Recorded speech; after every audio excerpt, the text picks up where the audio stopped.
God's best to you and good morning. Le meilleur de Dieu à vous et bonjour en ce 27 mai 2023, alors que nous poursuivons nos grandes et éloquentes aventures. Je reste engagé dans la parole de vie. Une écriture m'a toujours intrigué pendant pas mal d'années et en réalité, ce n'est que cette semaine que, parcourant l'un de mes journaux de 2011, j'ai trouvé que j'avais fait des notes sur cette section comme ayant un grand lien avec la puissance du don du Saint-Esprit en manifestation et bien sûr plus spécifiquement à la lumière du parler en langue. Aujourd'hui, donc pour la première fois, autant que je m'en souvienne, j'ai le merveilleux feu vert de notre Père Céleste pour partager un peu de ce que je comprends à ce sujet et comment cela se rattache à ce que notre Père dans la parole a appelé les bienfaits du parler en langue. Je pense que vous verrez que beaucoup de choses que nous avons enseignées ces dernières années se rejoignent dans une compréhension confluente, comme l'indique le mot grec sunesis, le mot pour compréhension, l'un des mots désignant la compréhension dans l'écriture, et qui signifie couler ensemble, comme deux rivières qui confluent, qui se connectent. C'est ce que l'on trouve dans Hébreux 12. Et précisément à partir du verset 26, où il est écrit, « Lui dont la voix, se référant à la voix de l'Éternel depuis le mont Sinaï, adressée aux enfants d'Israël avant qu'il ne leur donne les 10 commandements. Lui dont la voix alors ébranla la terre et qui maintenant a fait cette promesse.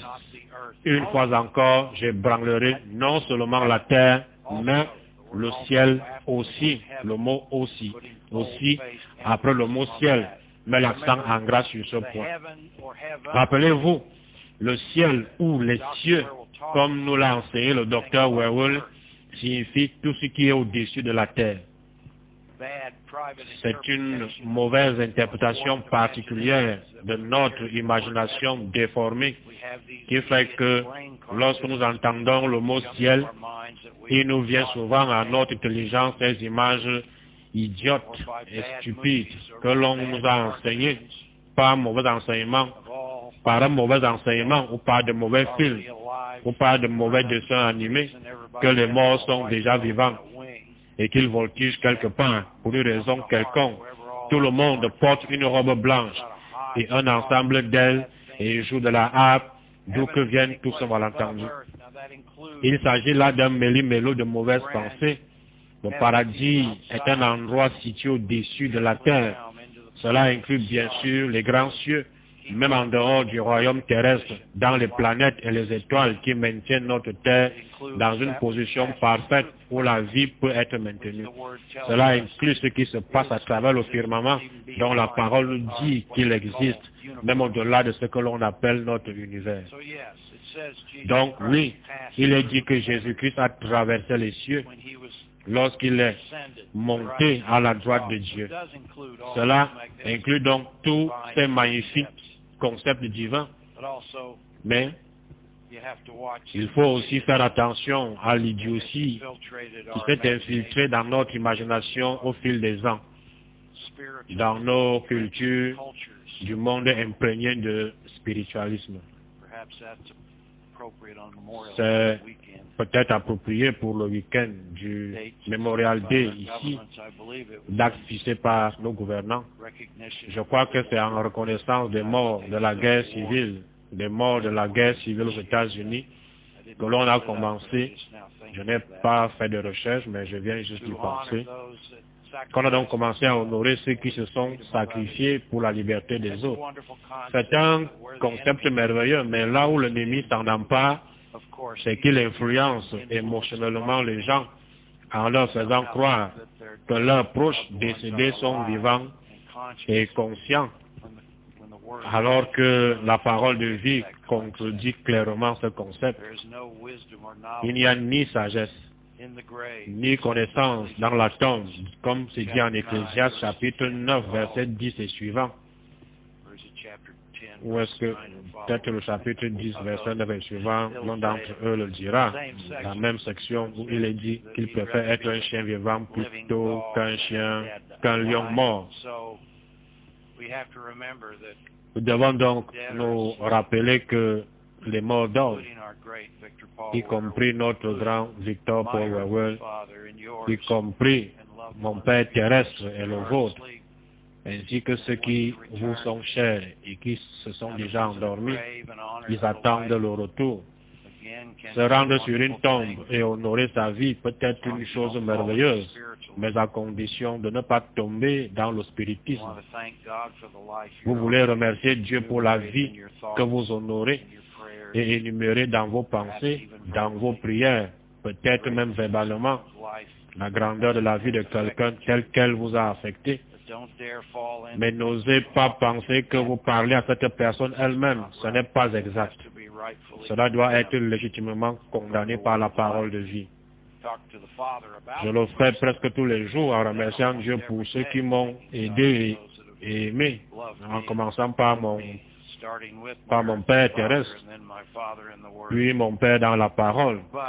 Mais la frontière est bien tenue, bien respectée.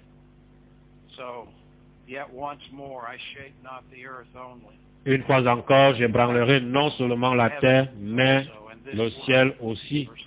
Ces mots, verset 27, ces mots, une fois encore, indiquent le changement des choses ébranlées comme étant faites pour un temps, afin que les choses inébranlables subsistent.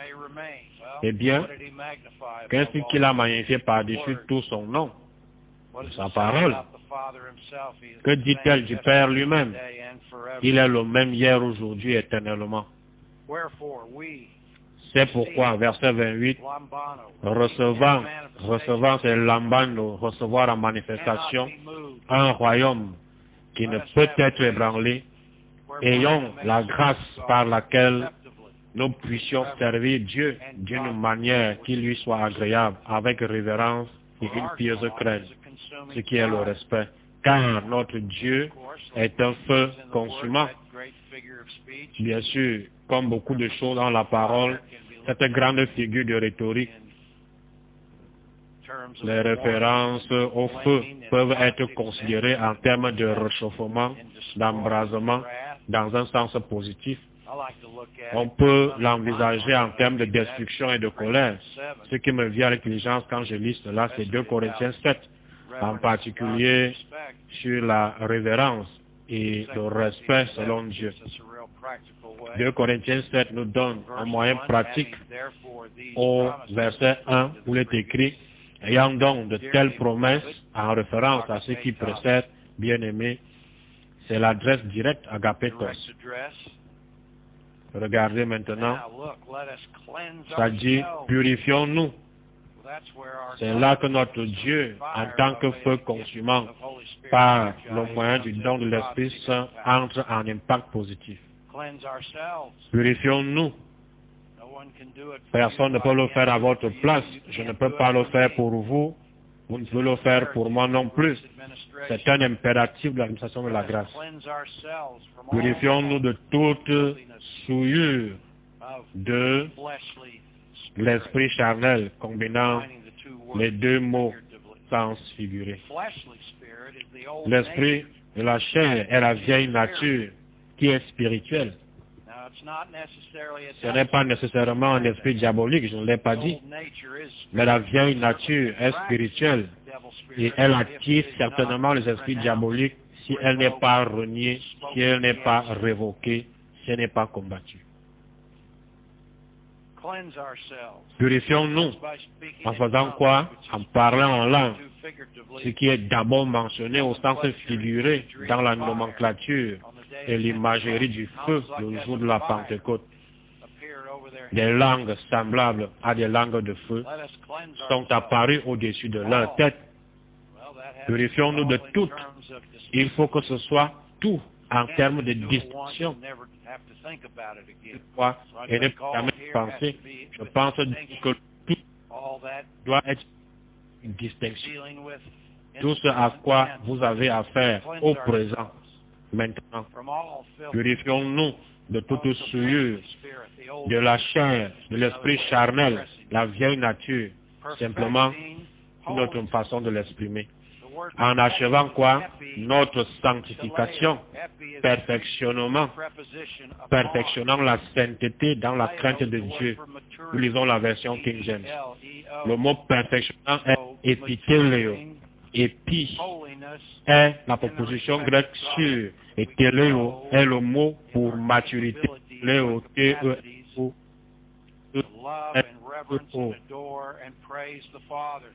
Perfectionnant, mûrissant ainsi la sainteté dans le respect de Dieu. Soyons dans nos attitudes, qui a aimé, a adoré et élu le Père. C'est ce qui me fait lorsque nous grande phrase que nous pouvons le lire en Hébreu 12.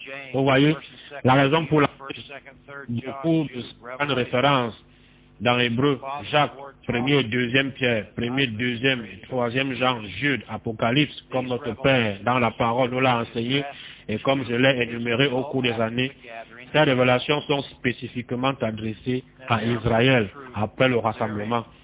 Mais elles contiennent de nombreuses vérités que nous pouvons appliquer directement. Par exemple, 1er Pierre chapitre 1, en voici une qui est vraiment claire. Vous savez, les gens ont souvent demandé si, une fois l'Église enlevée, Israël reviendrait à l'état de l'Esprit sûr, où il n'y a que 6 manifestations. Si vous lisez Hébreux chapitre 1, 2, Pierre, etc., vous vous rendez compte que non. Pourquoi Dieu reviendrait-il en arrière? C'est bien entendu d'administrations différentes, mais il y a des responsabilités qu'Israël doit remplir, qui sont différentes de celles de l'Église du corps qui aura déjà été enlevée. Mais par exemple, regardez 1 Pierre 1, verset 23, puisque vous avez été régénérés. Donc, regardez, ici dans la version King James, qui étant de nouveau, regardez à qui s'adresse toute l'épître, Pierre, apôtre de Jésus-Christ, à ceux qui sont étrangers, signifiant le monde, et dispersés dans le pont, la Galatie, la Cappadoce, l'Asie et la Bithynie, et qui sont élus selon la préscience de Dieu le Père. Vous voyez, il s'agit de l'Ecclésia dispersée d'Israël. Il est donc question d'être né de nouveau. Naître de nouveau signifie naître d'en haut. Nous venons de lire qu'il n'ébranlera pas seulement la terre à nouveau, mais qu'il ébranlera aussi les cieux. Étant né d'en haut, non pas une semence corruptible, c'est cette nature, corps et âme, cet esprit charnel, dont nous parlons en 2 Corinthiens 7:1, que nous venons de voir. Mais par une semence incorruptible, par la parole vivante et permanente de Dieu. Ici, la nouvelle naissance est toujours, bien sûr, dynamiquement disponible pour ceux de la vraie lignée d'Israël, qui sera réactivée dans la vie physique. Dieu la fera renaître en un corps organisé, puisque demeuré en suspens depuis la Pentecôte à cause du fait que l'Église corps a pris préséance depuis la Pentecôte, où Judéens et païens constituant la véritable ecclésia du corps de Christ. Mais après le rassemblement, lorsque l'Église corps, les morts en Christ ressusciteront en premier et que nous, les vivants, serons enlevés avec eux pour rencontrer le Seigneur dans les airs, tous ces événements du livre de l'Apocalypse commenceront à se dérouler. Et plus particulièrement, Hébreux à Apocalypse, le livre s'adressera à la nation d'Israël, vivante, respirant, née de nouveau, marchant, qui aura une nouvelle occasion par la miséricorde de Dieu d'accomplir leurs responsabilités auxquelles elle a été appelée. Dans l'Épître aux Hébreux, Jésus-Christ est le souverain sacrificateur pour le péché. Bien, je crois que c'est ainsi que c'est formulé. Le souverain sacrificateur. Il est le souverain sacrificateur d'Israël, pas de l'Église du corps. Oui, il est le souverain sacrificateur pour le péché. Par exemple, au chapitre 2, verset 17 d'Hébreux, il est écrit en conséquence, il a dû être rendu semblable en toutes choses à ses frères, afin qu'il fût un souverain sacrificateur miséricordieux et fidèle dans le service de Dieu pour faire l'expiation des péchés du peuple. Car, ayant été tenté lui-même dans ce qu'il a souffert, il peut secourir ceux qui sont tentés. Il est le souverain sacrificateur d'Israël. Il n'est pas souverain sacrificateur de l'Église corps, dont vous et moi faisons partie en tant que membres, chacun pour sa part, né de nouveau dans cette administration de la grâce. Et bien sûr, c'est un point qu'il confond perpétuellement. Il a été investi, il a été ordonné en tant que souverain sacrificateur d'Israël lors de ce que les évangiles appellent la transfiguration, à laquelle avaient assisté Pierre, Jacques et Jean, et au cours de laquelle ils ont observé la vision et la révélation que Dieu lui a donnée de Moïse et d'Élie qui lui parlaient et le préparaient à sa mort. Maintenant, vos fanatiques morts vivants aiment s'y référer en disant, regardez, les morts sont vivants. Il dit que Moïse et Élie sont venus et ont parlé à Jésus. Or, si vous lisez le récit dans Luc 17, je crois que c'est le chapitre, vous verrez que Jésus a parlé d'une vision. Il a dit aux trois de parler à personne de cette vision. Dieu leur a permis de l'observer de l'extérieur d'une manière phénoménale. Et le discours spécifique de la parole était le suivant. Dieu parlait à Jésus-Christ par révélation. Dieu parle à Jésus-Christ par révélation en fonction de sa compréhension. En tant que maître des Écritures de l'Ancien Testament, il aurait eu le plus grand respect pour Moïse et Élie. Il était donc logique que Dieu lui signale dans une vision ce dont il avait besoin pour être soutenu et enseigné, pour le préparer à sa mort, dans une construction visuelle et verbale de Moïse et d'Élie. Cela ne signifie pas que Moïse était littéralement vivant et se tenait là. Non, Moïse, mon serviteur, est mort. C'est ce que ça dit en Josué chapitre 1. Élie est mort. On aime à dire, Dieu n'a-t-il pas dans un char de feu? Que non, c'est une interprétation particulière. Si vous lisez attentivement la parole, elle ne dit pas qu'il l'a amené au ciel. Il l'a amené horizontalement, loin de ses responsabilités, et l'a déposé sur la terre, à un autre endroit. Rappelez-vous, les fils des prophètes étaient convaincus qu'Élie avait été déposé quelque part sur la terre, et ils voulaient aller le chercher. Ils ne croyaient pas qu'il avait été emmené dans un royaume céleste, sinon pourquoi serait-il allé chercher leur père pendant 3 jours? Élisée les y a autorisés, parce qu'ils savaient qu'ils ne le trouveraient pas parce que Dieu l'avait caché.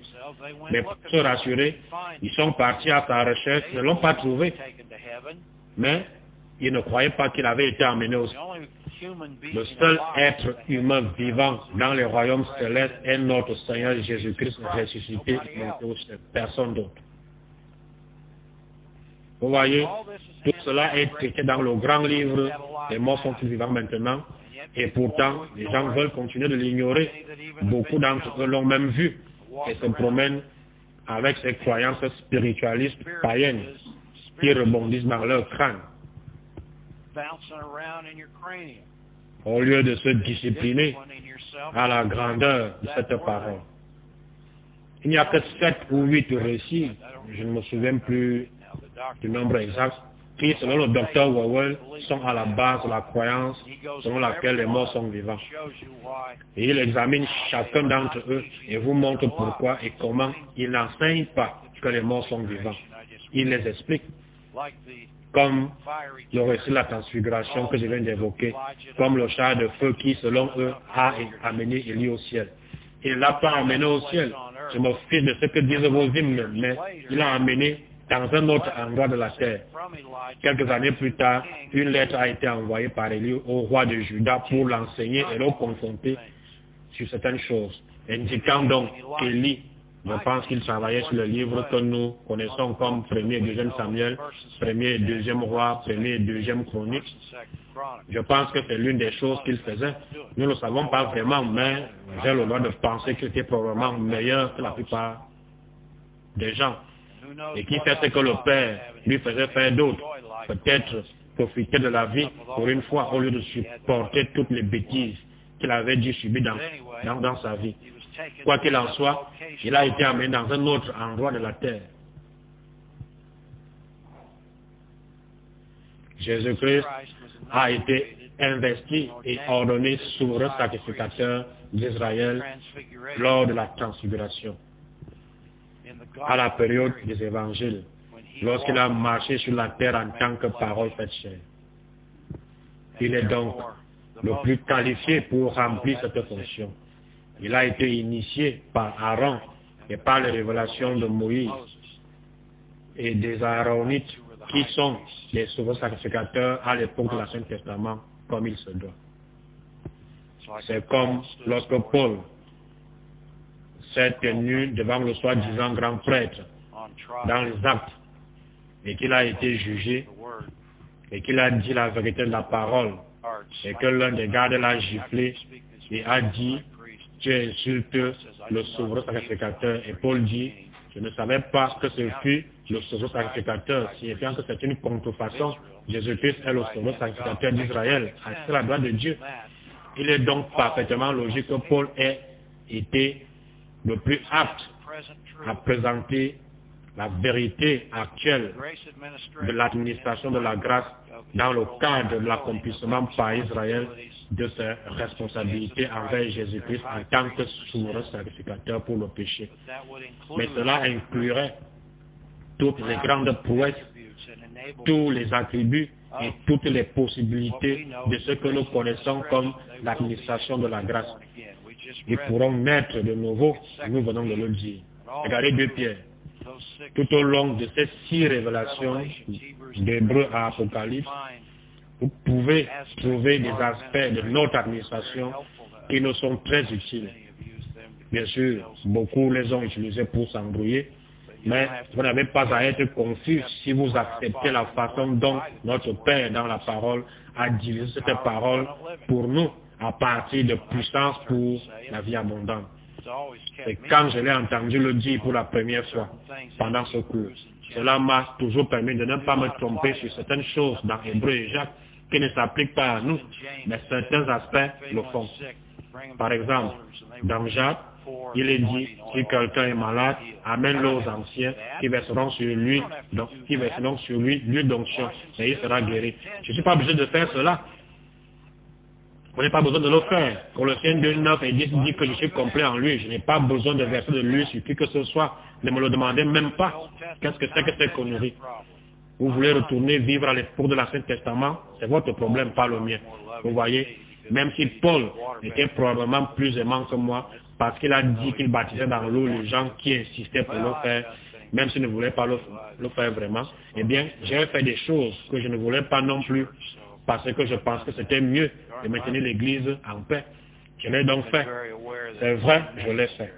J'étais tout à fait conscient que ce n'était pas nécessaire, mais vous savez, vous essayez d'aider les gens là où ils croient, mais vous n'avez pas à venir voir un ancien de l'Église et à vous faire badigeonner la tête avec de l'huile, 3 en 1, ou toute autre chose de ce genre, de sésame ou d'olive, pensant que c'est la seule façon d'être guéri. Si vous voulez interpréter correctement ce passage de Jacques, considérez l'huile sainte comme le Saint-Esprit. Lisez ma section sur de bonne odeur dans le chapitre accordé abondamment un plus grand honneur. Reliez-le à cela et vous aurez quelque chose à faire. Maintenant, votre guérison, vous la réclamez. C'est comme pour la Sainte Communion, vous savez, le vin et le pain. Ce n'est pas nécessaire de le faire pour être guéri. Je peux le réclamer chaque jour de ma vie. Le corps rompu, le sang répandu. Pourquoi? Parce que le sang versé, représenté par le vin, est une métonymie du Saint-Esprit, du sang à l'Esprit. Une métonymie est une figure de rhétorique dans laquelle un nom est utilisé, mais un autre est sous-entendu. Vous savez, le sang du Christ. Dans mon intelligence, quand je lis cela, cela veut dire Saint-Esprit, le Christ en moi. Vous savez, le sang est physiquement la vie dans la chair. Ma vie spirituelle est le Saint-Esprit. Je ne revendique pas le sang de Jésus-Christ comme une bande de chrétiens stupides. Vous ne voyez jamais le sang de Jésus revendiqué dans la prière, dans les épîtres, dans l'administration de la grâce. Il est vrai qu'il est parfois fait référence au sang pour mettre l'accent sur le sang, se figurer et rappeler qu'il a versé sa vie pour nous. Mais il ne s'agit jamais d'un aphorisme, d'une phrase abracadabrante qui a été manipulée au fil des années. Le sang, le vin, l'esprit, ce qui met la guérison de la pleine communion, si et quand vous la faites, c'est le parler en langue, le don énergisé dans le pain, bénissant ce pain qui représente son corps rompu, le don énergisé du don Saint-Esprit, bénissant cette coupe qui représente son sang versé, qui se manifeste maintenant dans le don qui est en moi. C'est si simple, à moins que vous ne vouliez être religieux à propos de tout. Vous voyez, mais il y a ensuite des sections dans l'Hébreu jusqu'à Apocalypse, c'est ce que j'illustre, qui sont définitivement parallèles, en accord et même en confluence avec la vérité de l'administration de la grâce, comme 2 Pierre chapitre 1 verset 4. Nous commencerons à lire au verset 3.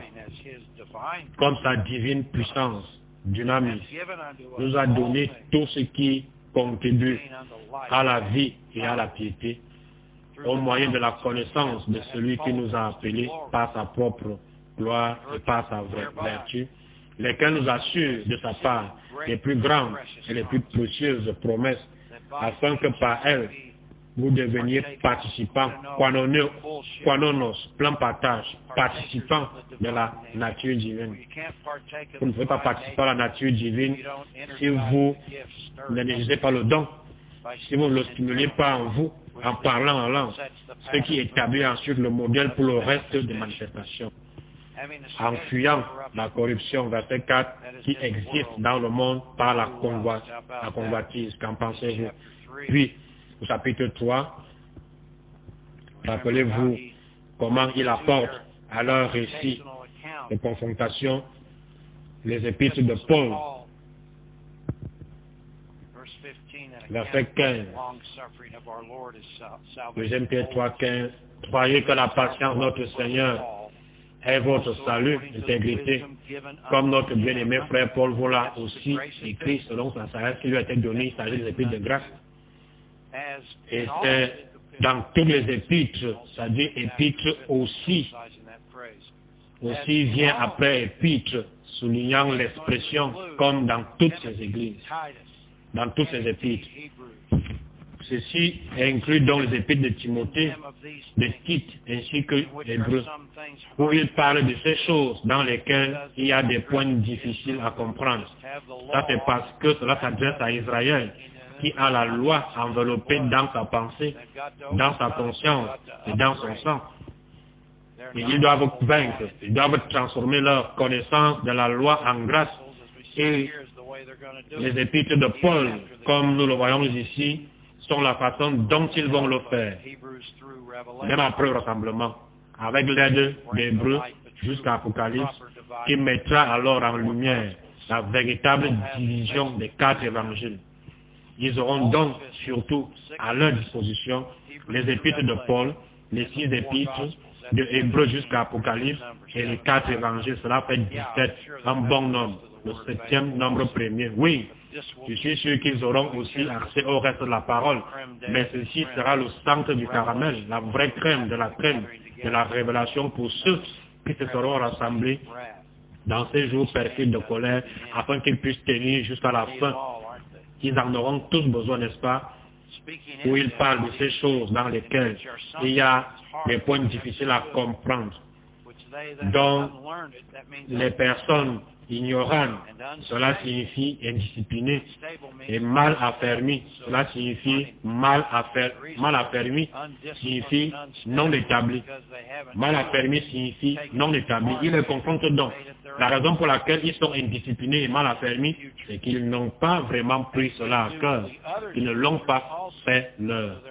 Il s'agit d'un discours au futur, comme celui des autres Écritures aussi pour leur propre ruine. C'est certainement un témoignage de notre époque aussi. Cela pourrait très bien s'appliquer aux chrétiens de la foi des sens aujourd'hui. Ils se débattent avec toutes les Écritures. Ils sont pleins d'orgueil. Ils pensent qu'en posant leurs questions stupides, contradictoires et idiotes, ils se croient intelligents. Non, ils ne le sont pas du tout. Ils ne font que montrer leur ignorance. Verset 17. Vous donc, bien-aimés, qui êtes avertis, mettez-vous sur vos gardes, de peur qu'entraînés par l'égarement des impies, vous ne veniez à déchoir de votre fermeté. Ce sont de grandes paroles qui peuvent nous inspirer, mais croissez, nous dans la grâce. Il s'agit de la sixième instruction, et l'instruction est de croire dans quoi? Dans la grâce. S'ils veulent remplir leur responsabilité en tant qu'Église épouse réactiver leur responsabilité envers Dieu par l'intermédiaire de leur souverain sacrificateur pour le péché, le Seigneur Jésus-Christ, ils vont devoir se lever, ils vont devoir croître dans la grâce. Croître dans la grâce et dans la connaissance de notre Seigneur et Sauveur Jésus-Christ. À lui soit la gloire maintenant et pour l'éternité. Amen. Nous voyons donc cela dans le contexte de son ministère de souverain sacrificateur. 2 Pierre chapitre 1 est une section. Cette section est l'une des grandes sections sur le parler en langue, quand on la divise indirectement. Verset 16. Ce n'est pas, en effet, en suivant les fables habilement conçues. Il y a un lien avec 2 Timothée 4, 3 et 4. Le mot là-bas, c'est fable, qui signifie mythe, légende. Et je vous ai déjà parlé de plusieurs mythes et légendes depuis ce matin. 2 Pierre, chapitre 1, 16, que nous avons fait connaître la puissance et l'avènement parousia. Dr. Wells faisait un excellent travail sur ce mot dans le grand livre Les morts sont vivants maintenant. Parousia indique la présence personnelle de celui qui vient. Puissance et l'avènement parousia de notre Seigneur Jésus-Christ, mais c'est comme ayant vu sa majesté. Il s'agit de lui et des autres apôtres appelés pendant le ministère terrestre de Jésus-Christ. Car Jésus-Christ, a reçu, c'est l'ambane, il a reçu en concrétisation claire et évidente de Dieu, le Père, honneur et gloire. Honneur et gloire. La gloire est le mot doxa. Honneur est le mot timé, duquel vient le grand nom de Timothée qui signifie honoré de Dieu. Honneur et gloire. Quand la gloire magnifique lui fit entendre une voix qui disait « Celui-ci est mon fils, pur, signifiant dans tous les droits légaux de la filiation. Celui-ci est mon fils bien-aimé, agapetos, en qui j'ai mis toute mon affection. J'ai trouvé tout mes délices. » Et nous avons entendu cette voix venant du ciel lorsque nous étions avec lui sur la sainte montagne Hagios, la transfiguration. Et nous, maintenant, regardez ça à quoi il le relie dans la discussion de la grâce. Il écrit cela. Il s'adresse à Israël après le rassemblement. La grâce ne sera pas éradiquée dans la 6e administration, mais ils s'appuieront sur elle et bâtiront dessus. Et nous tenons pour d'autant plus certaine la parole prophétique. Ça, c'est tout simplement impossible à comprendre, même si je fais de mon mieux pour comprendre.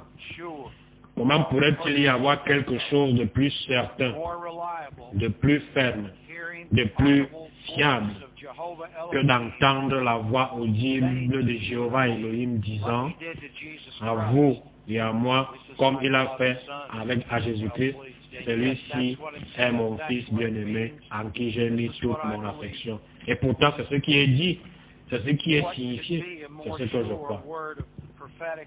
Quoi de plus certain qu'une parole prophétique, qui comprend à la fois l'annonce, c'est-à-dire la déclaration, l'annonce de la parole, la vraie vérité au présent, mais également la prédiction en termes d'anticipation des événements, des bénédictions futures. La seule réponse à cela est de parler en langue, sans aucune implication de sens. Nous avons aussi une parole prophétique plus certaine. Pierre est le premier à avoir parlé de cette manifestation. Le premier homme de Dieu a se levé pour expliquer ce que vous voyez et entendez maintenant. Ce que vous voyez maintenant répandu. Pierre l'a enseigné et expliqué au jour de la Pentecôte. Il fut l'un des premiers parmi les 12 à parler en langue, les merveilleuses œuvres de Dieu, à voir les langues comme des langues de feu apparaître sur chacune de leurs têtes par révélation phénoménale. Puis ils ont parlé des multiples dialectes des langues dans l'éloquence polyglotte, des langues divinement inspirées pendant 3 heures, de la première heure du matin à la 3e, donc de 6 heures à 9 heures, et tout ce qui était là, de toutes les nations sous les cieux, 17 catégories nommées à nouveau, perfection divine dans ce nombre, le 7e nombre premier, renforçant tous les attributs du nombre 7, 17 dialectes, 17 dialectes et les backgrounds génétiques des gens énumérés, ce qui indique beaucoup plus de langues parce que l'une d'entre elles était d'Asie. Combien de dialectes et de langues différentes cela aurait-il couvert? Mais il y avait 17 catégories indiquant les langues parlées. Pierre, le premier, l'apôtre qui apporte une lumière nouvelle. Il n'est pas étonnant que Dieu lui ait donné le droit d'exprimer cette phraséologie incroyablement unique. Elle n'est exprimée nulle part ailleurs de cette manière, pas même dans les épîtres de Grâce.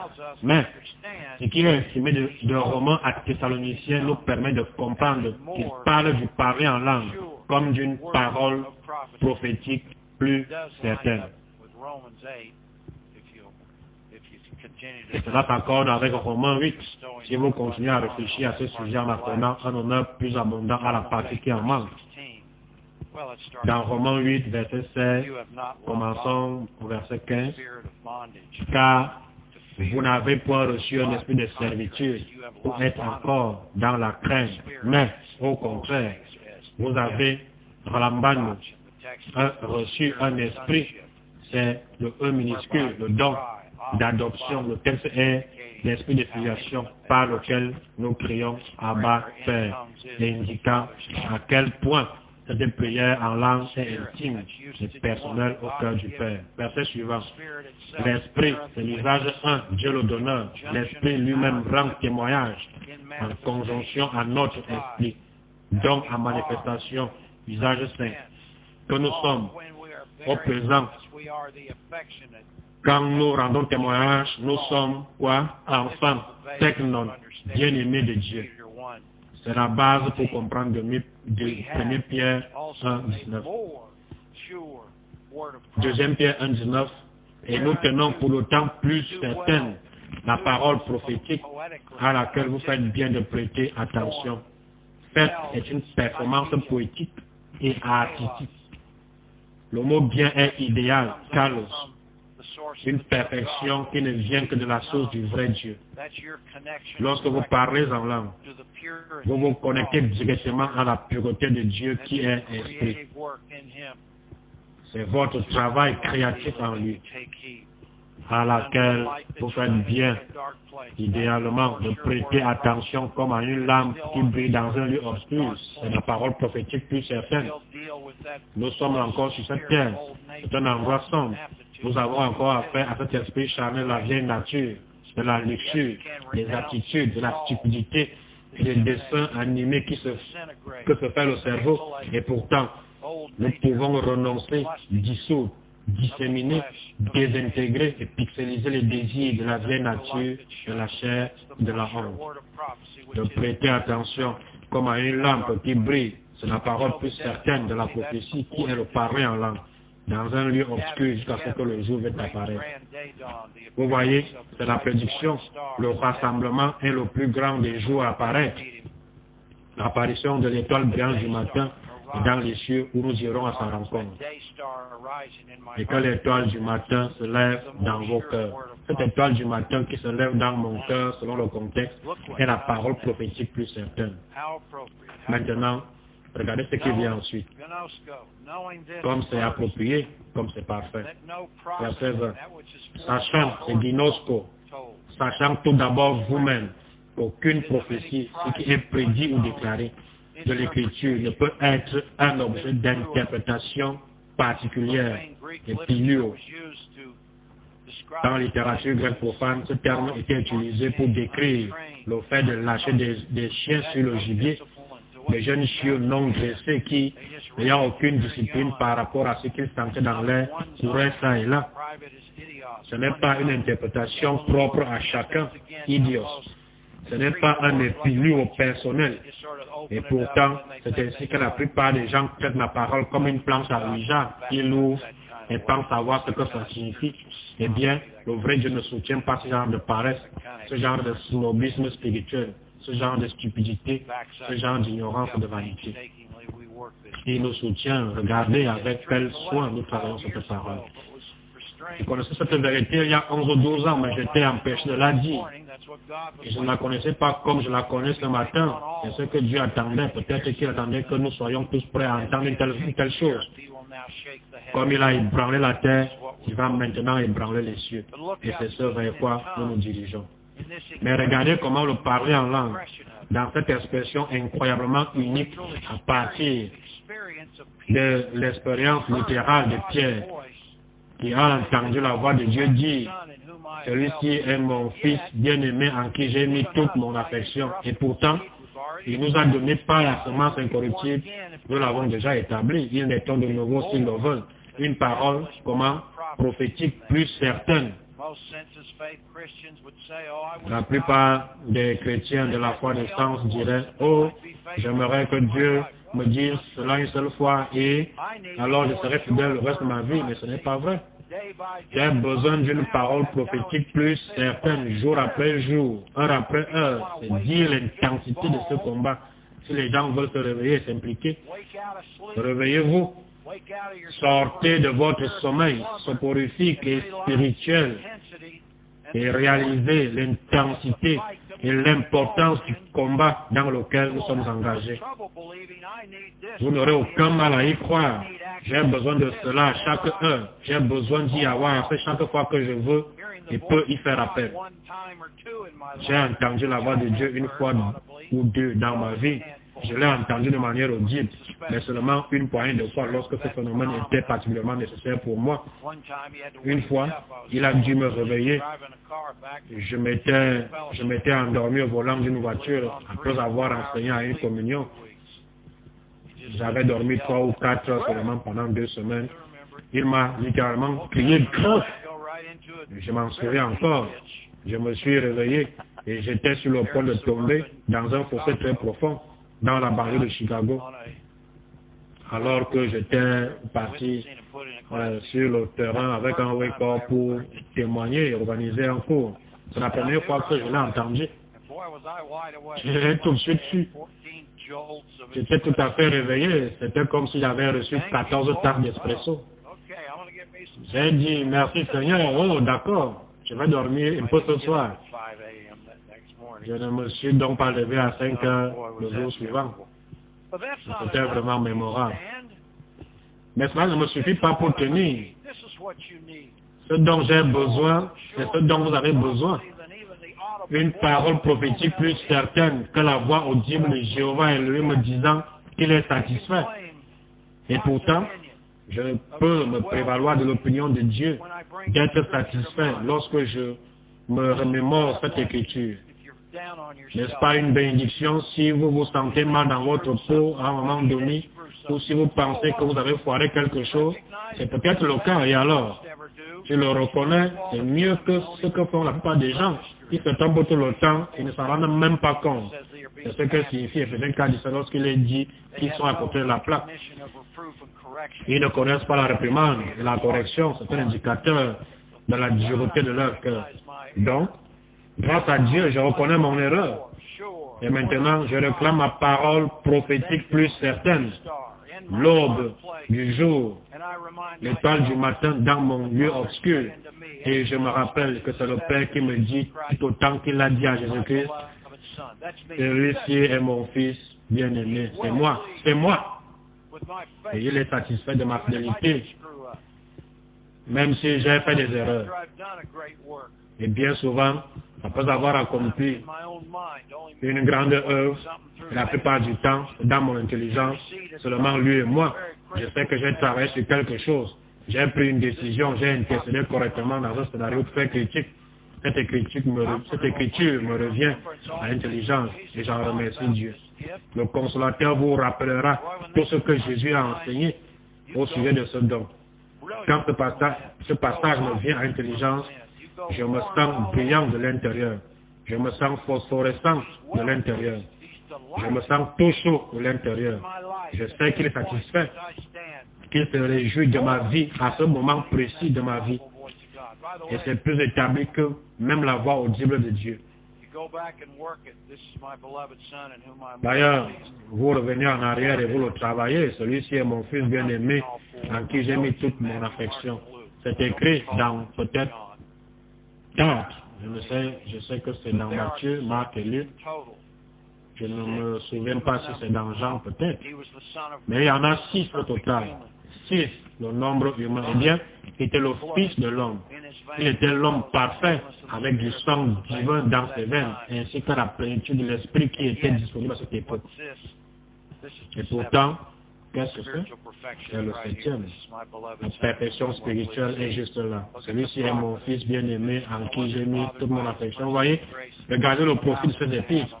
Il n'est pas étonnant que le Père, par sa miséricorde et sa grâce, nous ait permis de les avoir. Et pourtant, elle ne s'adresse pas spécifiquement à nous parce qu'il y a des choses ici qui causeront de la confusion par rapport aux épîtres de la grâce.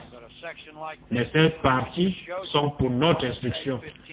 Mais une section comme celle que je viens de vous montrer en Romains 8, 15 à 17 me permet de le revendiquer. Et regardez ce qui s'ensuit. Aucune prophétie de l'Écriture ne peut être un objet d'interprétation particulière. Car ce n'est pas par une volonté passionnée d'homme qu'une prophétie a jamais été apportée. Non, elle ne l'a pas été, mais contrainte, poussée par Saint-Esprit, pleinement aiguillon, d'un don particulier dans les manifestations. Wow. Regardez comment la manifestation du parler en langue est directement liée à l'intégrité, à l'exactitude et à la source divine de la parole de vie. Et j'ai trouvé ceci dans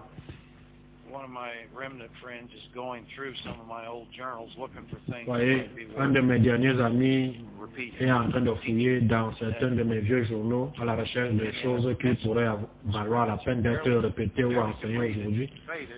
Et dans un gribouillis au crayon, à peine lisible, presque déjà effacé, j'avais écrit: est-ce que la proximité de la parole prophétique plus certaine à la révélation de Dieu par aucune interprétation particulière signifie que chaque promesse de Dieu est approuvée et affirmée par le parler en langue?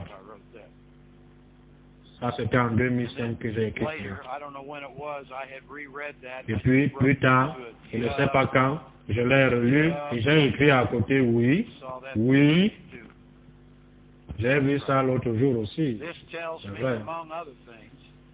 Cela me dit, entre autres choses, que le parler en langue affirme chaque promesse de Dieu que vous et moi avons le droit de convoquer, de revendiquer. Chaque promesse de Dieu que le Père travaille en nous pour produire le vouloir et le faire. Il nous rappelle dans les situations d'attaque, de tentation, chaque promesse de Dieu. Il l'atteste, en témoigne, il l'établit, il la réaffirme par le parler en langue. Très bien, nous en sommes à un point où je dois aller plus loin dans ce ébranler la terre et ébranler les cieux. J'aimerais donc faire une pause un peu plus tôt, si vous le voulez bien, et revenir dans 15 minutes. Après avoir montré beaucoup de vérités concernant ces épîtres à Israël, après le rassemblement, et comment cette section dans Hébreux 12 sera tout aussi électrisante que ce que je viens de vous montrer à propos de la parole prophétique plus certaine. Il faut maintenant que nous entrions dans le vif du sujet afin que je puisse vraiment vous montrer de sorte que vous n'en doutez jamais et que vous en soyez pleinement persuadés et vous êtes pleinement convaincus au moins des bases de ce que signifie parler les cieux. Prenons donc une pause de 15 minutes et nous reprendrons ensuite en Hébreux 12.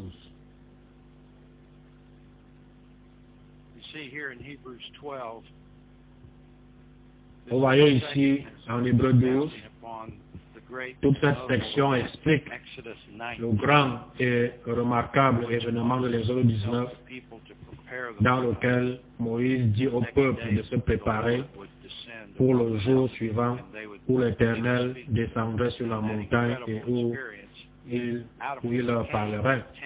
Et dans cette expérience incroyable dont sont issus les 10 commandements, la parole écrite pour la première fois, vous voyez ce parallèle avec une parole prophétique plus certaine dans les saints hommes de Dieu parlant sous l'impulsion de l'Esprit Saint. Il s'en inspire donc, ce qui comporte de nombreuses vérités et applications importantes. Mais la principale vérité que j'aimerais aborder ici est en Hébreux 12, et ça commence au verset 22. Mais vous vous êtes approchés de la montagne de Sion, de la cité du Dieu vivant, à Jérusalem céleste, des myriades qui forment le cœur des anges. C'est évidemment l'expérience d'Israël, exprimée ici dans la révélation de la 6e administration dont nous faisons partie. Nous sommes la 5e administration, nous autres, en naissant de nouveau et en attendant le nouveau corps. Puis il poursuit en disant, de l'assemblée des premiers-nés inscrits dans les cieux. Quelle expression unique! N'oubliez pas que Jésus-Christ est appelé le premier-né d'entre les morts. Comment pourrait-il être appelé premier-né d'entre les morts en 1 Corinthiens 15 si Moïse et Élie, par exemple, sont déjà vivants et là-haut en train de papillonner? Vous voyez, la parole tomberait en morceaux. C'est pourquoi, encore une fois, l'importance du magnifique travail de notre Père dans la parole, dans les morts sont vivants maintenant. Ce n'est pas laisser les contradictions apparentes faire basculer notre pensée dans le spiritualisme consistant à croire que les morts sont vivants. C'est pour nous simplement un impératif. La première église, le premier-né inscrit dans les cieux, du juge qui est le Dieu de tous, des esprits des justes parvenus à la perfection. Vous voyez, il y a un parallèle avec notre don qui est en nous, qui nous rend spirituellement complets. De Jésus qui est le médiateur, il est le chemin, la vérité et la vie de la nouvelle alliance établie à la Pentecôte et exposée dans la révélation des épîtres de grâce et du sang de l'aspersion. Il s'agit là d'un accomplissement de la loi, bien sûr, en référence à l'agneau de la Pâque duquel Jésus-Christ est notre Pâque en payant le prix. Qui parle, verset 24, observez ceci, qui parle mieux que celui d'Abel. Quelle expression unique! Comment comprendre ce que cela signifie? Nous n'avons que très peu d'informations sur les paroles d'Abel. Et pourtant, dans la reconnaissance approfondie de toute la parole, au mieux de mes capacités, et grâce au Père, honnêtement, qui m'a enseigné certaines choses directement au fil des ans, et je pense que vous en verrez le sens. Cela se réfère à la parole dans les étoiles. Et je pense que cela indique spécifiquement ce qui pour moi explique la rage de Caïn contre Abel. Qu'Abel était le maître enseignant de la parole dans les étoiles. Qu'Abel était le plus habile à interpréter les vérités constellaires établies pour les signes et les saisons dans Genèse 1. Il est évident que son père, Adam, lui aurait enseigné, mais Abel en a fait une spécialité. Ainsi, lorsque vous lisez ce texte avec cette compréhension qui parle mieux que celui d'Abel, nous nous référons au récit spécifique des autres où, à la suite de ces événements, les tables de pierre ont été données, la première écriture dans l'Église, en liant cela avec 2 Pierre, les saints hommes de Dieu parlaient comme ils étaient poussés par l'Esprit Saint.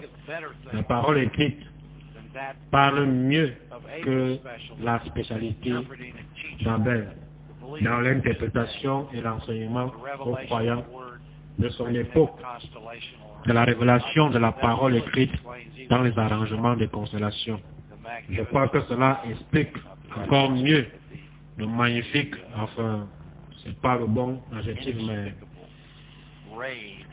la rage inexplicable que l'adversaire a pu engendrer chez Caïn pour littéralement assassiner Abel à cause de la haine de l'adversaire envers la capacité d'Abel à enseigner la parole à son époque et à son temps. Une autre chose à propos d'Abel, c'est qu'il a offert l'animal. C'est un animal de l'élevage, ce qui, je pense, reflète les constellations. Caïn a travaillé le sol qui était contaminé, rempli d'esprits familiers dont il s'est nourri. Il y a quelques mois, j'ai exposé quelque chose que personne n'a jamais exposé auparavant, mais je crois qu'Abel s'est volontairement livré à la rage de Caïn pour exposer la vraie nature de Caïn à Adam, à Ève et à tous ceux qui avaient besoin de savoir qu'il était pourri jusqu'à la moelle. Il était né d'une semence du diable. Il était le premier de cette race. Qui sait combien d'années de subtilité et de diablerie Caïn aurait fonctionné si Abel ne s'était pas livré pour que cela soit prouvé. Il y a donc beaucoup de choses à propos d'Abel auxquelles peut-être la plupart des gens n'ont jamais pris le temps de réfléchir. Vous savez, il est fait mention d'Abel également dans, eh bien peut-être que je pense que c'était le cas. Quoi qu'il en soit, c'est bon, continuons.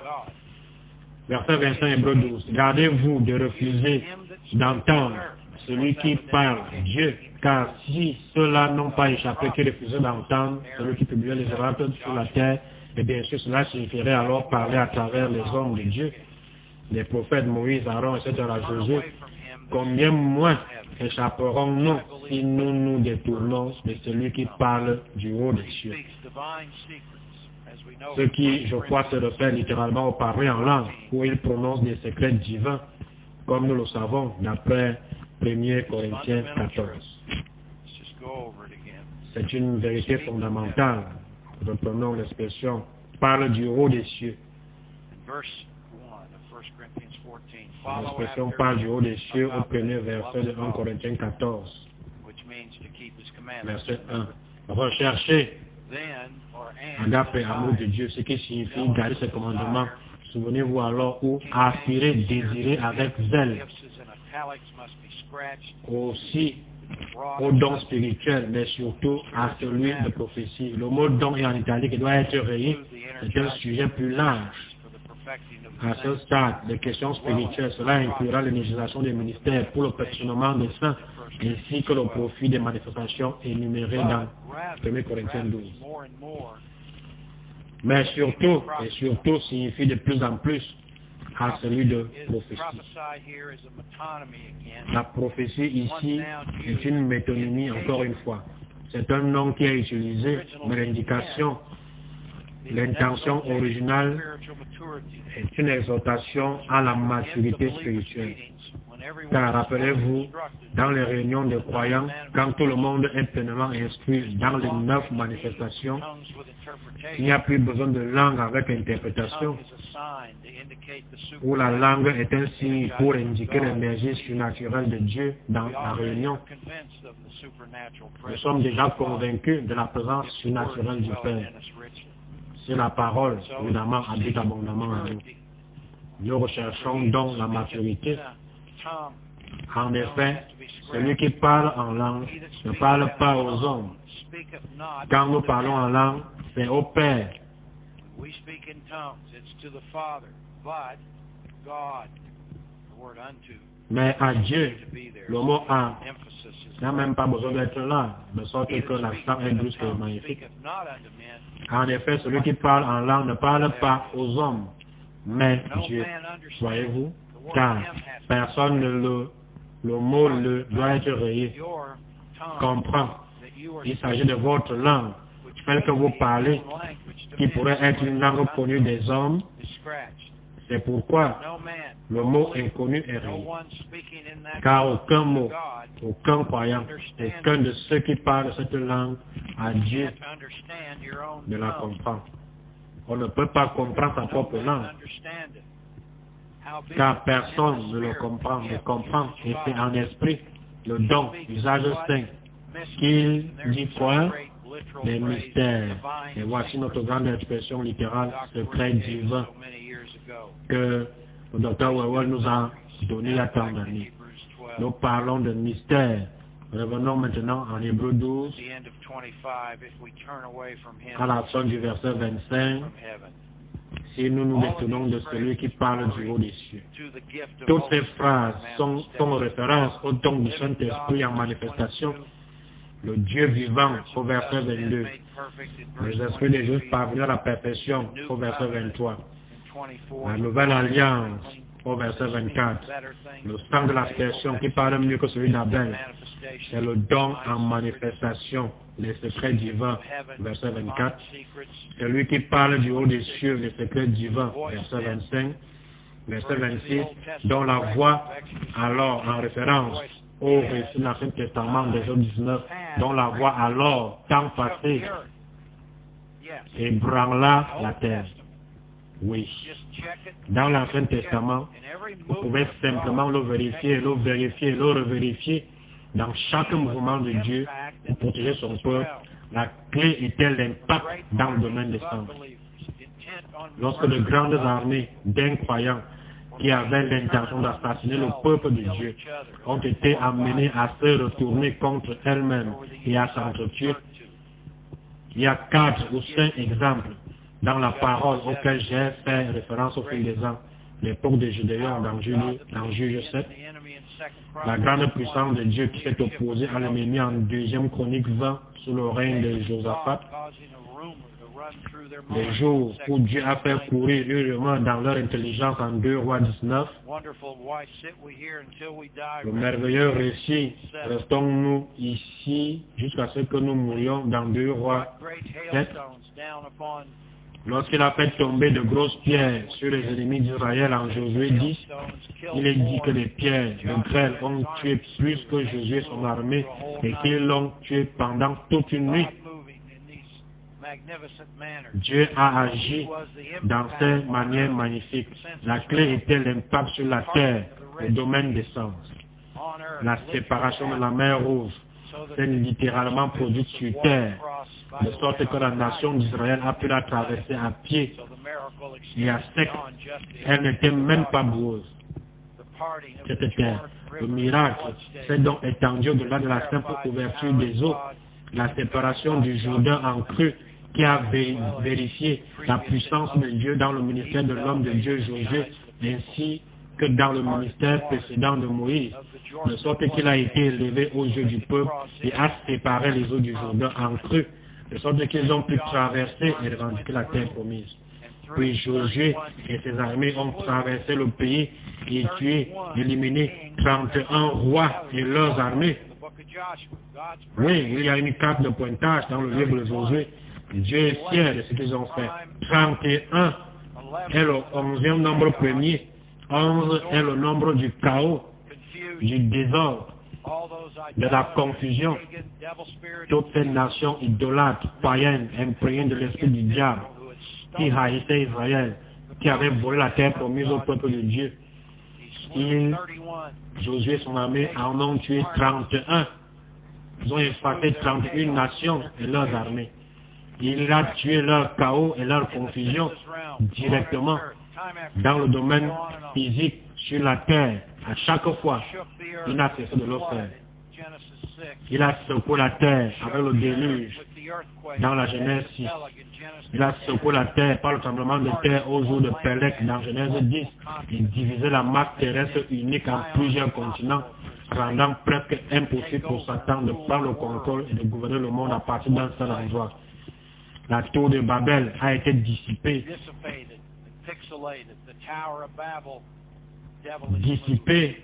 et réduit en miettes, une initiative diabolique pour une fois de plus la semence du serpent de l'adversaire, comme Couche et Nimrod, après le déluge, s'est efforcé d'unir les nations de la terre sous une seule et même autorité. Je pense souvent que les jours de Pélec, en Genèse 10, 25 et suivant, et la tour de Babel, en Genèse 11, sont essentiellement le même événement. C'est le tremblement de terre qui a séparé les continents, qui a dissipé la méthodologie de la semence des hommes serpents pour essayer de dominer le monde civilisé à partir d'un seul endroit. Je pense qu'il y a un lieu entre les deux, un lien entre les deux. Je ne sais pas, personne n'a jamais vraiment compris grand chose à la tour de Babel.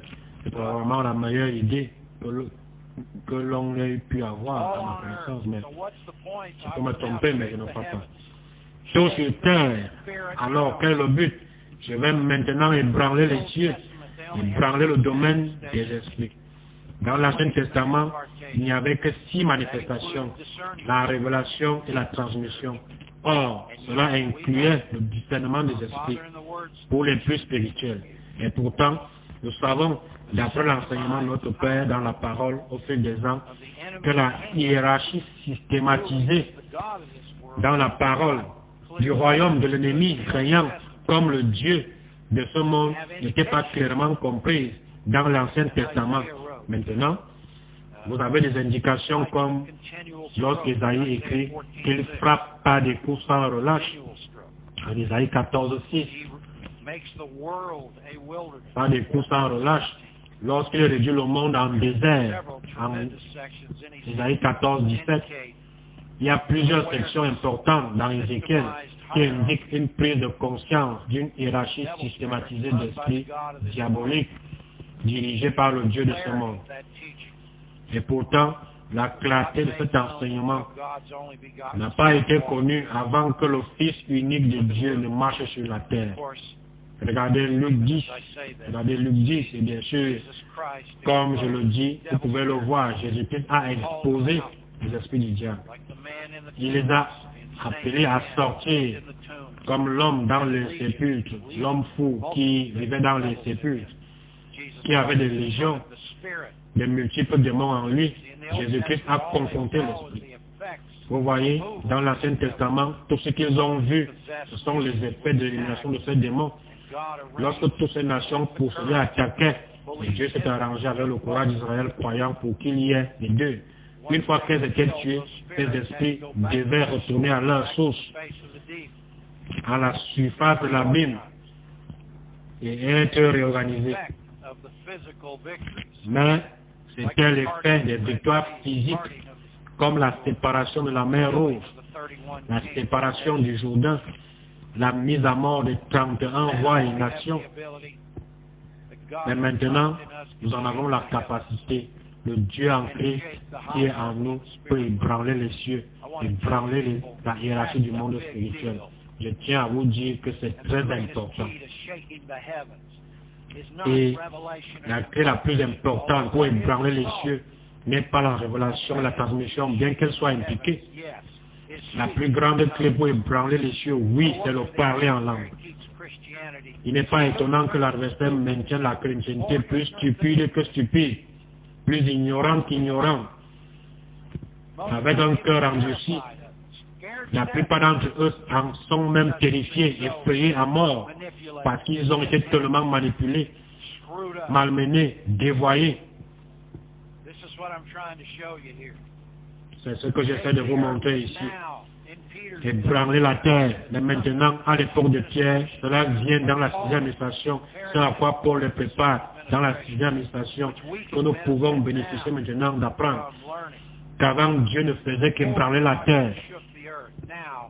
Maintenant, il peut ébranler la terre et les cieux en même temps.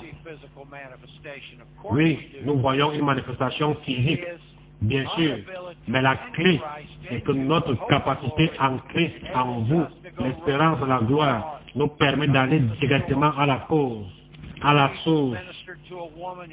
Lorsque Jésus s'est occupé d'une femme, il lui a dit qu'elle avait un esprit d'infirmité. C'était un esprit, un démon d'infirmité qui était à l'origine de ces maladies. Il a senti le dynamisme sortir de lui lorsque celle qui a touché le bord de son vêtement a été guérie de l'hémorragie. Cette puissance de Dieu a éliminé la source. Lorsqu'il s'est occupé du jeune enfant qui avait des crises d'épilepsie et que son père ne pouvait rien faire pour lui, les apôtres non plus ne pouvaient rien faire pour lui. Il s'est adressé à l'esprit muet et sourd. Il a connu par révélation la source du mal. Nous avons l'autorité et la capacité d'ébranler les cieux si nous croyons cette parole en étant pleinement convaincus. Il s'agit d'être fort dans le Seigneur et dans la force toute puissante exercée. Jésus l'a manifesté au cours de son ministère terrestre.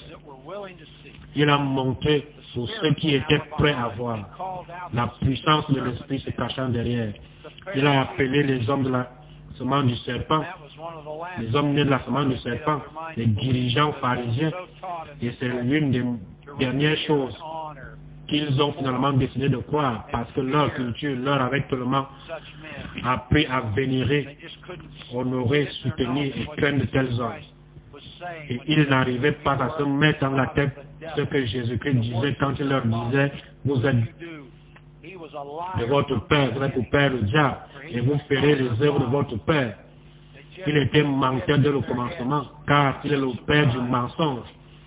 Ils n'arrivaient pas à se mettre dans la tête. Cela a pris du temps parce qu'ils étaient tellement habitués à respecter le spiritualisme de leur culture. Cela me rappelle quelque chose. Et regardez Luc 10 au verset 17. Les 70 qu'il avait envoyés revinrent avec joie disant, Seigneur, les démons, daimonions, les démons même nous sont soumis ou se sont soumis en ton nom, c'est-à-dire par son enseignement et son exemple. Jésus leur dit, je voyais Satan tomber du ciel comme un éclair. Vous parlez d'une révélation phénoménale. Bon, lorsque le docteur Wawel a enseigné cela, il a dit, Satan a vu que son royaume était ébranlé et ruiné comme jamais auparavant. Il a dû descendre et commencer à essayer de redresser les choses lui-même. Eh bien, Job nous dit qu'il va et vient sur la terre et qu'il y monte et en descend, n'est-ce pas? Voici, je vous ai donné le pouvoir exousia, le privilège d'exercer, le pouvoir de marcher et de piétiner les serpents et les scorpions. Ici, les grandes figures de rhétorique se référant au royaume du diable et sur toute la puissance de l'ennemi, et rien ne pourra vous nuire. Cependant, ne vous réjouissez pas de ce que les esprits vous sont soumis, mais de plus en plus, réjouissez-vous de ce que vos noms sont écrits dans les cieux pour une récompense future. Il a dévoilé ce royaume des esprits à plusieurs reprises. Il a commencé à leur montrer que la puissance de Dieu ne s'exerce pas seulement par des points d'impact terrestres liés à la connaissance des sens, comme dans l'Ancien Testament, mais que spirituellement, même avec ce don sur eux à l'époque de Jésus, ils avaient l'autorité de chasser les démons. Et pourtant, celui qui est en vous est plus grand que celui qui est dans le monde. Dans toutes ces choses, nous sommes plus que vainqueurs. Regardez Éphésiens chapitre 1. Vous savez, quand il est dit, et sur tous les dynamismes de l'ennemi, et bien sûr, axiomatique, si vous avez les yeux pour voir, pour ceux qui sont nés de nouveau, car la grande première prière va crescendo en Éphésiens 1, 18 à 21, et qu'il illumine les yeux de votre cœur, inondés de lumière, pour que vous sachiez quelle est l'espérance qui se à son appel, quelle est la richesse de la gloire de son héritage qu'il réserve les plus saints, les saints, et quelle est envers nous qui croyons l'infinie grandeur ou majesté surpassante de sa puissance manifestant avec efficacité par la vertu, kratos, de sa force avec impact. Il a déployé ou énergisé en Christ en le ressuscitant des morts. Et maintenant, vous devez avoir la sanction en le faisant asseoir à sa droite dans les lieux célestes. Regardez bien, au-dessus, voyez l'ébranlement des cieux, bien au-dessus de toute domination archée. L'ennemi principal, nous en entendons parler, archan, ce sens positif du terme. Arché est la dignité de leur autorité au royaume des esprits. Nous sommes placés au-dessus de toute dignité de la hiérarchie des esprits diaboliques. Nous sommes placés au-dessus. Nous sommes en position d'ébranler les cieux en nous accordant avec la révélation de la parole, de prononcer ces secrets divins, de laisser cette étoile du matin se lever dans nos cœurs, de prononcer une parole de prophétie plus certaine que la voix audible de Dieu disant, celui-ci est mon fils bien-aimé en qui j'ai mis toute mon affection, de témoigner et d'affirmer chaque promesse de Dieu à laquelle je me suis résolu par la manifestation des secrets divins en parlant des mystères entre moi et le Père. Abba, Père, parle en langue. Verset 21, au-dessus, pas juste un peu au-dessus, bien au-dessus de toute arc. Les démons dont nous n'avons aucune idée, ainsi que ceux que nous connaissons un peu, toute domination, arché, est le mot grec signifiant dignité de position, de toute autorité, exousia. Mais nous parlons ici du royaume des esprits. Chaque esprit a l'autorité d'exercer. La seule chose qui les limite est la puissance de Dieu en Christ, en vous et en moi, l'espérance de la gloire. Notre privilège, exousia, d'exercer l'un des termes fondamentaux dans le domaine du Saint-Esprit, exousia, E-X-O-U-S-I-A.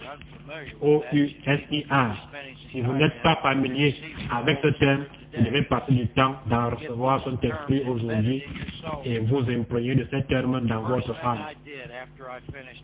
La première chose que j'ai faite après avoir terminé Puissance de la vie abondante, j'étais impatient de retourner à mon appartement et d'ouvrir ce livre sur le Saint-Esprit et j'ai travaillé tous ces grands mots grecs, le 1 Corinthiens 12, 13 et 14, et je ne les ai jamais plus oubliés. C'est la première chose que je me suis appropriée et je suis sûr que c'était Dieu qui travaillait en moi. Une fois que j'ai appris à parler en langue, c'est là que je suis allé. Tous mes colocataires étaient partis. Mes colocataires, nous avions été sûr de 4 personnes dans ces beaux appartements où vivaient tous les athlètes et ils étaient tous partis. Dieu, merci. Ils étaient tous partis faire quelque chose ce week-end et j'ai passé des heures.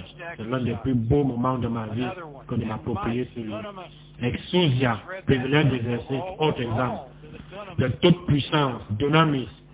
Nous venons de lire cela et Luc sur tous les dynamis de l'ennemi.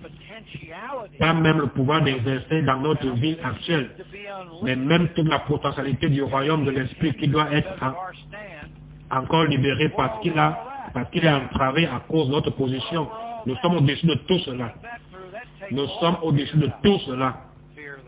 En y réfléchissant bien, on élimine beaucoup de peur. La peur de l'avenir, la peur des choses qu'il essaie de nous faire croire en faisant bouger les choses, nous faisant trembler les dents du royaume des esprits.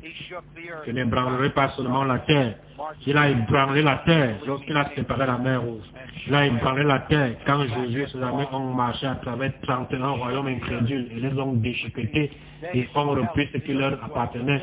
Il a ébranlé la terre avec les jours de Pélec, le tremblement de terre qu'il a littéralement ébranlé et qui a séparé les continents afin de rendre impossible la réalisation des objectifs de l'ennemi depuis la tour de Babel dans le cadre d'un gouvernement mondial unique.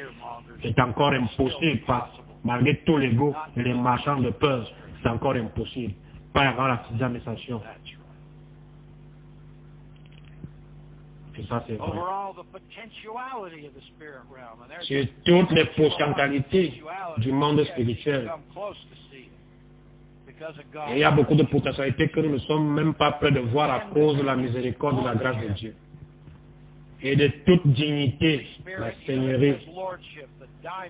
Chaque unité spirituelle a une seigneurie. Les daimons sont les démons dominants. Les daimonions sont les esprits inférieurs. Dr. Wawel les appelait les soldats. Et il appelait les daimons des généraux à 5 étoiles. Il s'agit là d'une répartition de base, mais bien sûr, il y aura plusieurs niveaux d'autorité répartis en fonction de la partie du monde dans laquelle ils opèrent, de la partie de la culture dans laquelle ils opèrent.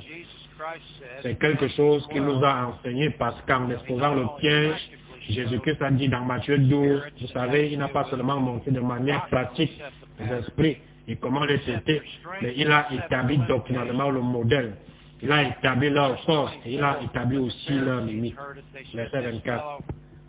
Les pharisiens ayant entendu cela dire, cet homme ne chasse les démons daimoniens que par Belzébul, prince des démons daimoniens. Vous voyez, tout ce qu'ils pouvaient faire, c'était de l'accuser de ce dont ils étaient chargés. Belzébul est le seigneur de la saleté, le seigneur des mouches. Comme Jésus connaissait leurs pensées, c'est le discernement des esprits, il leur dit, tout royaume divisé contre lui-même est dévasté, et toute ville ou maison divisée contre elle-même ne peut subsister. C'est le simple bon sens. Si Satan chasse Satan, il est divisé contre lui-même. Comment donc son royaume subsistera-t-il?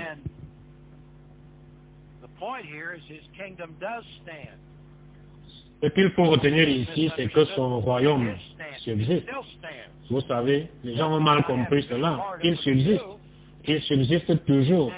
Cela ne signifie pas que je dois en faire partie ou que vous devriez en faire partie. Nous nous opposons à lui. Il a enseigné que le royaume de l'adversaire, de ce temps jusqu'à l'avenir, son royaume subsiste. Ainsi, tous ces chrétiens idiots qui disent que nous pouvons amener le paradis sur terre, si nous écoutons simplement leur pasteur, tous ces faux ministres chrétiens arrogants qui croient que nous pouvons amener le royaume des cieux sur terre, si nous donnons tout notre argent et devenons les esclaves de leur domination ou leur ministère idiot, plein de pruneaux, Jésus-Christ dit que son royaume subsiste. Si nous devions le faire, nous aurions tort. Matthieu 12, 27. Et si moi je chasse le démon daimonion par Belzébul, vos fils, par qui les chassent-ils? C'est assez drôle. C'est de l'ironie. C'est du donoricain. À travers le Messie, il y a de la satire là-dedans, n'est-ce pas? C'est pourquoi ils seront eux-mêmes vos juges, vos enfants vous jugeront. Mais si je chasse le démon par l'Esprit de Dieu, alors le royaume de Dieu est venu à vous. En d'autres termes, il a rendu disponible et il lui a dit que le royaume de Dieu est en vous. Nous parlons d'ébranler les cieux, ce qu'il ne pouvait littéralement pas faire à l'époque de l'Ancien Testament jusqu'à Jésus-Christ. Je sais que les évangiles sont un prolongement de Jésus-Christ. D'accord? Les évangiles sont un prolongement de l'administration de la loi et pourtant, ils sont toujours considérés comme leur propre administration parce que c'était la présence du Messie sur terre. Parce que c'est la seule façon d'accomplir la loi et de permettre à l'agneau de la Pâque de verser son sang en tant que sacrifice parfait. Mais il a commencé à dévoiler le royaume de l'ennemi, la hiérarchie des démons, sur laquelle repose l'administration de la grâce. Bien au-dessus de toutes ces hiérarchies spirituelles, de toute domination archée, de toute autorité exousia, de toute puissance du nom et de toute seigneurie. Ce à quoi je voulais en venir, c'est que le docteur Wawel nous a enseigné que le royaume de Satan n'est pas divisé. Le royaume de Satan n'est pas divisé. Les daimons, esprits dominants, ne se disputent jamais entre eux. Il n'y a pas de division parmi les daimons. Maintenant, parmi les esprits inférieurs et daimoniens, il y aura des divisions, ce qu'on pourrait appeler des petites dissensions, des disputes et des combats. Les daimons les redressent toujours, de sorte que le royaume de Satan reste,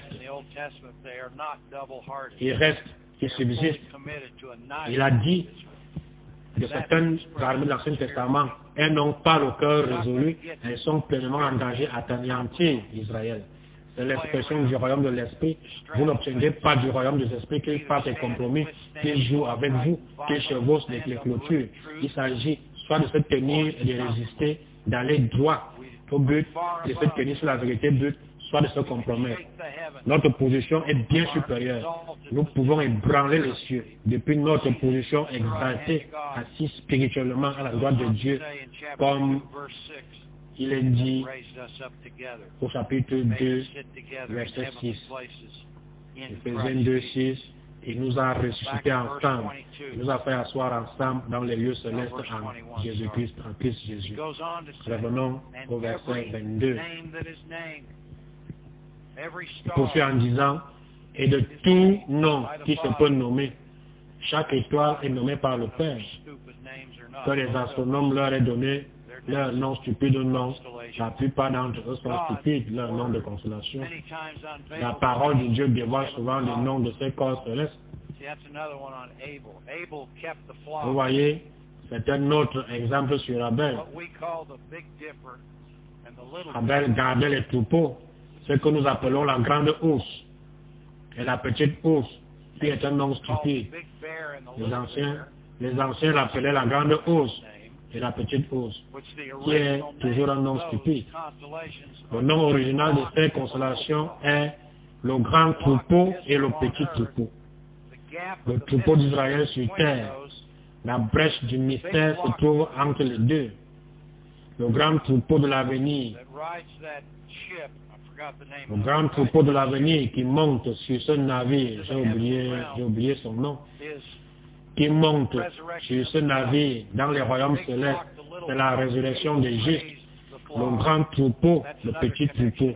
Abel a élevé le troupeau, c'est un autre lien avec son expertise dans l'enseignement de la parole dans les étoiles.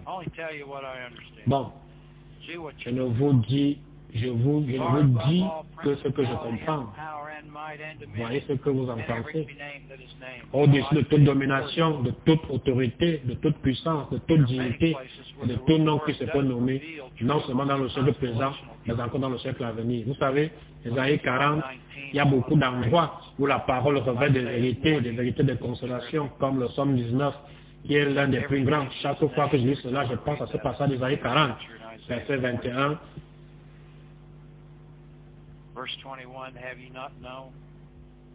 Ésaïe 40, 21. Ne le savez-vous pas?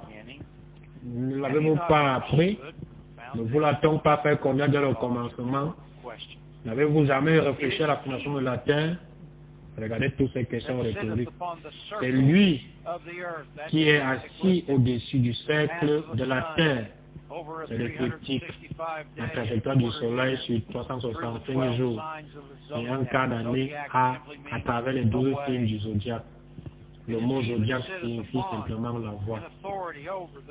C'est lui qui est assis au-dessus du cercle de la terre. Et ceux qui l'habitent sont comme des sauterelles. Il étend les cieux comme une étoffe légère. Il les déploie comme une tente pour en faire sa demeure. Pour Dieu, c'est tout ce qu'il y a. C'est comme une étoffe légère. Ce n'est pas grand-chose pour lui, car la parole dit qu'un jour, il va tout replier pour préparer les nouveaux cieux et la nouvelle terre. Ce n'est pas plus difficile pour lui que de déployer une tente le matin. Il les déploie comme une tente pour en faire sa demeure. C'est lui qui réduit les princes en néant. C'est le royaume des esprits. Et qui fait des juges de la terre, c'est la semence du serpent, une vanité. Ils ne sont pas même plantés, pas même semés. Leur tronc n'a même pas de racines en terre. Nous parlons de l'avenir, pas de la vie pour eux. Ils soufflent sur eux et ils se dessèchent. Et un tourbillon les emporte comme le chaume. Il s'agit de tous vos puissants dirigeants de la terre, passé, présent et à venir. À qui me comparerez-vous? Pour que je lui ressemble, dit le Saint. Levez vos yeux en haut, regardez les cieux, et regardez qui a créé ces choses, qui fait marcher en ordre leur armée, c'est-à-dire les royaumes étoilés. Observez ceci, il les appelle toutes par leur nom, par son grand pouvoir et par sa force, qui est le mot gloire, doxa. puissance, Kratos, puissance avec impact. Il n'en est pas une qui fasse défaut, pas un ne manque de quoi que ce soit. Cela inclut donc le tiers de la queue du dragon, le tiers que la queue du dragon a fait descendre sur terre avec lui dans sa trahison. Ils ont tous un nom. Et nous sommes bien au-dessus, comme il est dit dans Éphésiens 1, 21, de tout nom qui se peut nommer. Nous les ébranlons. Souvent, nous connaissons leurs noms, ou au moins leurs caractéristiques, et c'est bien mieux que de connaître un nom spécifique et stupide. Ne vous y attendez pas trop. Nous connaissons leurs caractéristiques, ce qui est le but de la connaissance du nom. Nous reconnaissons leur énergie. Nous reconnaissons par exemple un esprit familier. Nous reconnaissons sa contrefaçon de la vérité dans la vie des personnes compromises. C'est alors que nous pouvons ébranler les cieux par notre prière d'intercession et parfois aussi par la révélation et la transmission de tout nom qui se peut nommer, non seulement dans le siècle présent, mais dans le siècle à venir aussi. Il a tout mis à ses pieds et il a donné pour chef suprême à l'Église. Vous voyez, dans le siècle à venir, fait référence au dynamisme du royaume des esprits qui n'avait pas encore été révélé plus tôt. Ainsi, il a tout mis sous ses pieds et il a donné pour chef suprême à l'Église, qui est son corps, pas l'épouse, la plénitude de celui qui remplit toutes ses capacités, tout en tous. Tout cela est disponible si nous choisissons de répondre à l'appel, de répondre à la vocation de perfectionner la sainteté dans le respect de Dieu. Nous ferions mieux de revenir à l'Épître des Hébreux. Vous voyez, plus tard, bien sûr, nous connaissons le grand Hébreu, Éphésiens 6:12, où il expose le royaume des esprits dans une si belle variété. Mais encore une fois, la clé ici est de voir si nous nous détournons de celui qui parle du haut des cieux, ces choses sont rejetées. Verset 26 et 2:12, lui dont la voix alors ébranla la terre et qui maintenant a fait cette promesse. Une fois encore, j'ébranlerai non seulement la terre, mais le ciel aussi. Cela a commencé le jour de la Pentecôte, quand ils ont parlé en langue pour la première fois. Et cela continue dans votre vie, dans ma vie, notre louange parfaite, notre prière d'intercession parfaite, notre renoncement parfait, notre témoignage parfait des promesses de Dieu, et tout le reste des grandes promesses et des bienfaits comme témoigner que je suis son fils bien-aimé en qui il a mis toute son affection, témoigner que je suis co-héritier du Christ et héritier de Dieu, et que j'ai le nouveau corps qui m'attend, et que ce qui est en moi est plus grand, celui qui est en moi est plus grand que celui qui est dans le monde. Il s'agit d'ébranler les cieux, plus précisément de détruire, de ruiner, de perturber, d'incommoder, de détruire, et non de l'anéantir. La façon dont nous détruisons le royaume des esprits n'est pas détruire qui signifie anéantir, mais il s'agit et signifie d'incommoder, de mettre en pièces, de démanteler. J'aime de plus en plus ce mot pixelisé, comme le dit 1 Jean 3:8, détruire les œuvres du diable, verset 27. Ces mots, une fois encore, indiquent le changement des choses ébranlées comme étant faites pour un temps, afin que les choses inébranlables subsistent. La parole qu'il a magnifiée au-dessus de tout son nom, la récompense qui s'accumule au fur et à mesure que nous restons fidèles jour après jour. Mon statut de fils de Dieu ne peut être ébranlé. C'est pourquoi, version King James, recevant Lambano, un royaume qui ne peut être ébranlé, et nous le manifestons Lambano par les manifestations qui se produisent lorsque nous parlons et vivons sa parole. Ayant quoi? La grâce. La grâce est encore énorme dans la prochaine administration, sinon il ne pourrait jamais tenir. Nous avons la grâce par laquelle nous puissions servir Dieu d'une manière qui lui soit agréable, avec révérence et une pieuse crainte, respect, car notre Dieu est un feu consumant. La deuxième épître aux Thessaloniciens conclut ce chapitre. C'est le mieux que je puisse faire pour vous aujourd'hui. Nous verrons ce que nous ferons la semaine prochaine, mais je pense que je vais probablement détailler un peu plus ces documents dans l'Ancien Testament afin que vous puissiez voir la grande puissance en action lorsqu'il a ébranlé la terre. Ce que nous avons aujourd'hui comprend cela lorsque la révélation est là, mais cela dépasse même cela parce que nous pouvons ébranler les cieux en allant directement à la source de tous les maux, tous les vols, meurtres et destructions, là où nous pouvons avoir un impact en fonction de la croyance des gens. Mais en 2 Thessaloniciens 3, verset 1, on reste frères, alors qu'il conclut cette grande première épître donnée chronologiquement, la dernière du canon, enfin frères, priez pour nous, afin que la parole du Seigneur se répande, puisse courir librement, c'est un terme athlétique, et soit glorifié comme elle l'est chez vous aussi. Et afin que nous soyons délivrés, c'est-à-dire sauvés, secourus, des hommes méchants et pervers, car tous n'ont pas la foi. Méchants signifie pervers, monstrueux, les Caïns, les Couches, les Nimrod, les Pharaons, les Héros, les Ponce Pilate, la semence du serpent, les hommes et les femmes qui travaillent chaque jour avec toute l'énergie pour amener la méthodologie du prince de la puissance de l'air à se manifester. Et c'est nous qui l'empêchons d'atteindre son plein dynamisme. Nous nous tenons aux brèches, nous ébranlons les cieux, nous détruisons la méthodologie avant même qu'elle n'atteigne la terre à de nombreuses reprises. Nous pouvons dissiper les sauterelles qui pilulent spirituellement, dissiper les scorpions et les serpents, marcher sur leurs maudises spirituellement avant même que leur plan n'ait éclos. Ce n'est pas parfait, mais c'est beaucoup mieux que si tu n'étais pas là et si je n'étais pas là.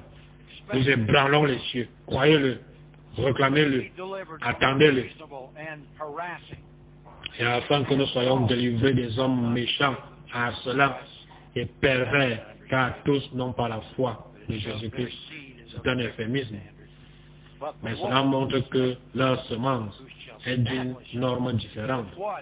Le Seigneur est fidèle. Il vous affermira avec quoi? Une parole prophétique plus certaine. L'étoile du matin qui vient d'en haut. La lumière qui brille en dehors, qui brille de l'intérieur des ténèbres. Le parler en langue. Le Père attestant que vous êtes son fils bien-aimé, sa fille bien-aimée, en qui il a mis toute son affection. Il vous affermira et vous préservera, vous protégera du malin.